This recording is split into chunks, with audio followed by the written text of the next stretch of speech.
Hello friend, परत एकदा मी माझ्या ब्लॉगमध्ये तुमचं स्वागत करते। तर आज माझ्या ब्लॉगमध्ये तुम्हाला खूप सारं नवीन दिसतं आहे। तर आता गणपती आले आणि आम्ही गणपती बुकिंग करायला गेलेलो होतो। म्हणजे पहिलेच बुकिंग केली ना तर गणपती आपल्याला मनासारखा भेटतो आणि चांगली मूर्ती पण भेटते। तर इथे इतके छान गणपती होते, तुम्ही बघू शकता व्हिडिओमध्ये। खूप छान गणपती होते। तर आम्ही सगळे गणपती बघितले आणि एक बुकही केलेला आहे।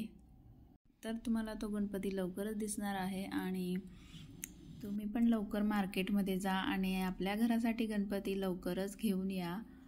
आता इथे सगळे गणपती बघितल्यानंतर पुढे आम्ही गणपतीच्या मंदिरात जाणार आहोत। आणि फ्रेंड्स, याच्यात तुम्हाला कोणता गणपती आवडतो हे कमेंटमध्ये मला नक्की सांगा। माझा ब्लॉग तुम्ही शेवटपर्यंत बघा आणि असेच छान व्हिडिओ बघण्यासाठी माझ्या चॅनलला सबस्क्राईब करून ठेवा फ्रेंड्स।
गणपती बघून झालेले आहे आणि आता आपण गणपतीच्या मंदिरात आलेलो आहोत। तर इकडे पटकन दर्शन घेऊया आणि मग आपल्या घरी जाऊया आपण। तर पूर्ण ब्लॉग जर बघितला असेल तर गणपती कसे वाटले नक्की सांगा फ्रेंड्स मला। आणि चला फ्रेंड्स, आता भेटू पुढच्या ब्लॉगमध्ये। बाय।